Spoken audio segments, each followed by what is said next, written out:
Morning, सत श्री अकाल, नमस्कार, आदाब। आज आपका डॉक्टर अंकित बात करेगा एक बहुत ही इंपॉर्टेंट टेस्ट की दोस्तों, जो हार्ट के पेशेंट्स के लिए या हार्ट के लिए बहुत इंपॉर्टेंट है और हमें इंफॉर्मेशन दे देता है कि आगे प्रोग्नोसिस कैसा रहेगा, कि हार्ट फेलियर का पेशेंट बचेगा या चप जाएगा। बहुत अच्छा एस्टिमेट देता है प्रोग्नोसिस का। वैल्यू जितनी ज़्यादा आती है उस टेस्ट की, उतना खराब प्रोग्नोसिस हो जाता है, उतना पेशेंट के चपने के चांस ज़्यादा हो जाते हैं। तो टेस्ट का नाम है NT-proBNP। NT-proBNP, N terminal, pro hormone, B type natriuretic peptide. खैर, इतने लंबे नाम की जरूरत नहीं है, सिर्फ एंटी प्रो बीएनपी बहुत इजीली आजकल लैब्स में कराया जाता है और हार्ट के लिए बहुत इंपॉर्टेंट टेस्ट है। चाहे किसी को, देखिए सबसे ज्यादा यूज इसका हार्ट फेलियर में है, हम इसके बारे में थोड़ी सी डिटेल बात करेंगे। लेकिन हमारी हार्ट की मसल में कितना स्ट्रेस है, कितनी स्ट्रेचिंग है, एक ऐसा हार्मोन है जो हमारी हार्ट की मसल से निकलता है और ऐसा प्रोटीन है, ऐसा पेप्टाइड है कि वो इंफॉर्मेशन देता है कि हमारा हार्ट स्ट्रेस में तो नहीं है। हार्ट फेलियर के पेशेंट हो, एक्यूट कोरोनरी सिंड्रोम के पेशेंट हो, एक्यूट हार्ट फेलियर हो, कंजेस्टिव हार्ट फेलियर हो, या फिर कोई मायोकार्डियल इस्चीमिया हो जिसको हम हार्ट अटैक कहते हैं, कि दिल का दौरा पड़ना, या कोई वॉल्व की हार्ट की डिजीज हो, वेल्वुलर हार्ट डिजीज हो, स्पेशली एरोटिक स्टेनोसिस जिसको हम कहते हैं कि वॉल्व श्रिंक कर गई हार्ट की। तो इन सब चीजों में, इन सब कंडीशंस में ये वैल्यू बढ़ती है और जितनी ज्यादा वैल्यू बढ़ेगी उतना खराब प्रोग्नोसिस होगा।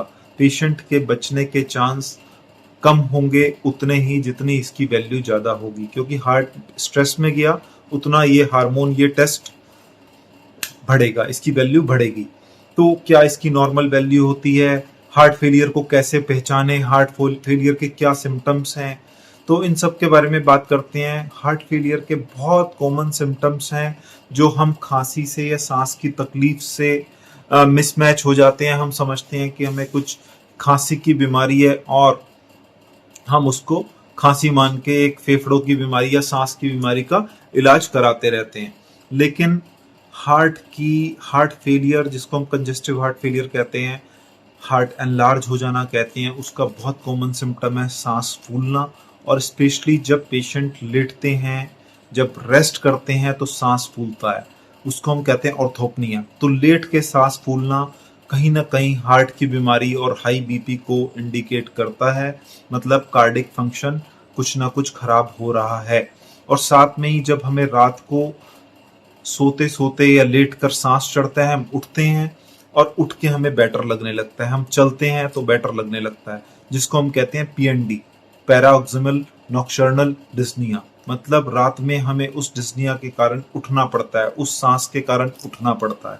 तो बहुत कॉमन फीचर है। साथ में क्रॉनिक कफ बने रहना, खांसी बनी रहना, हम सोच रहे हैं हमारा गला खराब है, हमें एलर्जी है, लंग्स की दिक्कत है, लेकिन वो हार्ट फेलियर का लक्षण हो सकता है। तो हार्ट फेलियर का ये बहुत ही कॉमन से लक्षण है। साथ ही साथ पैरों में सूजन आ जाना, सूजन दिखना, तो वो भी हार्ट फेलियर का लक्षण हो सकता है। तो सबसे पहले तो हमें अपने लक्षण पहचानने हैं, सांस की प्रॉब्लम को इग्नोर नहीं करना और ये नहीं मानना कि वो लंग्स की बीमारी है। अब बात करनी थी हमें इस टेस्ट की। इस टेस्ट के साथ साथ हमें और भी कुछ होता है जो एक्स्ट्रा इंफॉर्मेशन देता है। हार्ट एनलार्ज हो जाता है, हार्ट फेलियर हो रहा होता है। ECG की हम अक्सर बात करते हैं। ECG बड़ा कॉमन एक बेसिक सा हार्ट का टेस्ट है, लेकिन वो हमारी हार्ट की इलेक्ट्रिकल कंडक्शन डिफेक्ट्स को दिखाता है। वो बेसिकली हमारे वेसल्स की इंफॉर्मेशन देता है कि ब्लड वेसल्स में कुछ ब्लॉकेज तो नहीं है। लेकिन हार्ट फेलियर को बताने के लिए ये टेस्ट एक अच्छा टेस्ट है, NT-proBNP, और साथ में इकोकार्डियोग्राफी की जरूरत पड़ती है जो हमारी हार्ट की मसल्स के स्टेटस को बताता है कि हमारा हार्ट के कुछ स्ट्रक्चरल डिफेक्ट तो नहीं है, कुछ वॉल्व में दिक्कत तो नहीं है, वॉल थिकनिंग तो नहीं हुई है, ऐसा तो नहीं है, हार्ट एनलार्ज तो नहीं हुआ है, इजेक्शन फ्रैक्शन ठीक है या नहीं, ये सारी इंफॉर्मेशन इकोकार्डियोग्राफी देती है। तो एक टेस्ट कहीं से भी संपूर्ण नहीं होता, लेकिन हाँ, किसी टेस्ट का किसी बीमारी में ज्यादा रोल होता है, जैसे एक एंटी प्रोबीएनपी टेस्ट जिसके बारे में मैं आज बात कर रहा हूं, उसका हार्ट फेलियर में बहुत अच्छा रोल है। अगर हार्ट अटैक होगा, हार्ट की वॉल्व की डिजीज होगी, एरोटिक स्टेनोसिस होगी, हार्ट स्ट्रेस में जाएगा, हार्ट फेलियर होगा, कंजेस्टिव हार्ट फेलियर होगा, राइट साइडेड हार्ट फेलियर होगा, लेफ्ट वेंट्रिकुलर डिस्फंक्शन होगा, कोई भी ऐसे हार्ट फेलियर की बीमारी होगी, उसमें ये लेवल्स बढ़ते हैं। तो नॉर्मल लेवल कितना होता है? अगर हम बात करें क्रॉनिक या कंजेस्टिव हार्ट फेलियर की, जो हम बहुत इजीली इग्नोर करते हैं, जिसके मैंने अभी आपको सिम्टम्स बताए कि धीरे धीरे सांस फूलना शुरू हो जाता है, रात में ज्यादा सांस फूलता है, पैरों में सूजन रहती है, वो आप इग्नोर करते रहते हैं, क्रॉनिक कफ बना रहता है, ये सारे फीचर हार्ट फेलियर के हो सकते हैं। और क्रॉनिक हार्ट फेलियर या कंजेस्टिव हार्ट फेलियर अगर होता है तो वैल्यू, अगर देखिए वैल्यू एज पे डिपेंड करती है, जैसे जैसे एज बढ़ती है वैसे वैसे नॉर्मल रेंज बढ़ती रहती है। लेकिन कॉमन अगर हम बात करें कि अगर 75 साल का बंदा हो गया है या बंदी हो गई है तो 125 पिकोग्राम पर ml से कम, मतलब 125 से कम अगर वैल्यू है तो हार्ट फेलियर नहीं है। एंटी प्रो बीएनपी की वैल्यू अगर 125 से ज्यादा है 75 साल की उम्र में तो हार्ट फेलियर हो सकता है। तो एक तो ये हो गया कि 125 से कम नॉर्मल वैल्यू होनी चाहिए, लेकिन अगर 125 से ज्यादा है तो हार्ट फेलियर हो सकता है, और अगर 450 से ज्यादा है तो हार्ट फेलियर होना लगभग तय है, कहीं ना कहीं हार्ट का फंक्शन डिरेंज हो चुका है। ये तो हुआ क्रॉनिक हार्ट फेलियर की बात। कंजेस्टिव हार्ट फेलियर की बात जो ज्यादा कॉमन है, जो हम, अगर आप स्मोकिंग भी करते हैं तो ज्यादा चांसेस हैं स्मोकिंग में कंजेस्टिव हार्ट फेलियर के होने के चांसेस के, क्योंकि स्मोकिंग करते हैं, फेफड़े खराब होते हैं, फेफड़े खराब होने से राइट हार्ट फेलियर होता है। तो हार्ट फेलियर होना, हार्ट एनलार्ज होना, तो इसमें आप ये समझिए कि एंटी प्रोबीएनपी का बहुत रोल है। इसके साथ साथ हेल्पफुल होता है ये हमें एक्यूट हार्ट फेलियर का भी प्रोग्नोसिस बताने में।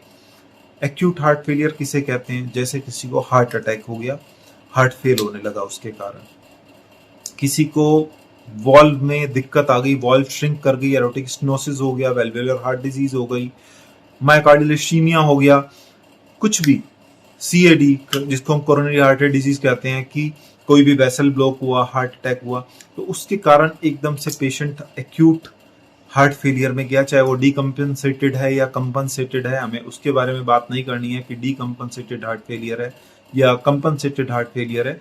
हम एक्यूट हार्ट फेलियर की बात करें जो एकदम से होता है, कि पेशेंट को पहले सिम्टम्स नहीं थे कुछ, एकदम से उसको हार्ट अटैक हुआ और उसका सांस फूलने लगा।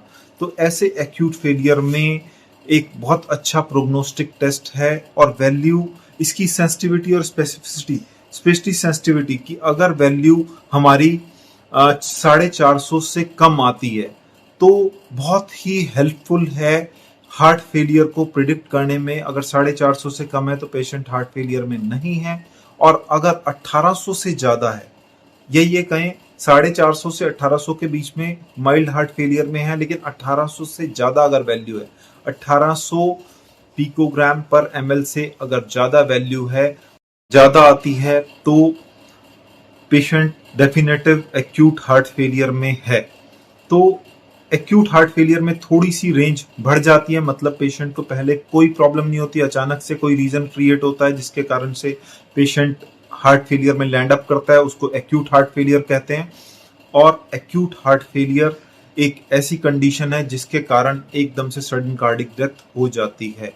तो इसलिए एक्यूट हार्ट फेलियर हो या कंजेस्टिव हार्ट फेलियर हो, एंटी प्रो बीएनपी एक बहुत ही यूजफुल टेस्ट है, सस्ता टेस्ट है, लैब्स में आजकल होता है, और बहुत अच्छा प्रोग्नोसिस बताता है कि सच में पेशेंट की हालत कैसी है, हार्ट पेशेंट की कंडीशन का स्टेटस बताता है। और प्रोग्नोस्टिक इफेक्ट बहुत अच्छा है कि वैल्यू जितनी ज्यादा होगी प्रोग्नोसिस उतना खराब होगा, उतना पेशेंट को हॉस्पिटल में रहना पड़ेगा, और पेशेंट की मॉर्टेलिटी के चांसेस बढ़ जाएंगे। तो आप भी, अगर आपको ऐसे सांस फूलता है या पैरों में सूजन है, क्रॉनिक कफ है, लेट के स्पेशली सांस फूलता है, बहुत ज्यादा थकावट रहती है, वीकनेस रहती है, एज बढ़ रही है, एज के साथ साथ मोटापा भी है, ब्लड प्रेशर की बीमारी है, लंग्स की बीमारी है, तो एक बार cardiac test, x-ray, ECG, echo और एंटी प्रो बीएनपी करा के आप देख सकते हैं। एक बहुत ही यूजफुल टेस्ट है, इजिली एक्सेसिबल है। खून जरा सा लगता है, थोड़ा सा खून लैब में दे के आएंगे, टेस्ट आ जाएगा। वैल्यूज मैंने बता दी। क्रॉनिक हार्ट फेलियर में अगर 125 से कम है वैल्यू तो आप एग्जैक्टली नॉर्मल है। हाँ, अगर आपकी एज कम है तो कम वैल्यू रहनी चाहिए। एज अगर ज्यादा है तो थोड़ी सी वैल्यू ज्यादा भी होती है, तो इतना घबराने की बात नहीं है। और एक्यूट हार्ट फेलियर में अगर वैल्यू 1800 से ज्यादा आती है तो डेफिनेटिव अच्छा प्रोग्नोसिस नहीं है और आपको अपने क्लिनिशियन की हेल्प लेनी चाहिए इन सब चीजों के लिए, जिससे कि कोई बड़ी प्रॉब्लम घर में आने से बच जाए। आपका डॉक्टर अंकित इसी तरह से आपके लिए कोई भी अच्छी अच्छी हेल्पफुल वीडियोस लाएगा। और अगर आपको वीडियो पसंद आई हो तो एक बार लाइक और कमेंट सेक्शन में कोई भी क्वेरी हो तो कमेंट करना मत भूलिएगा। हम मिलेंगे बहुत जल्दी फिर से, तब तक के लिए टेक केयर, बाय बाय।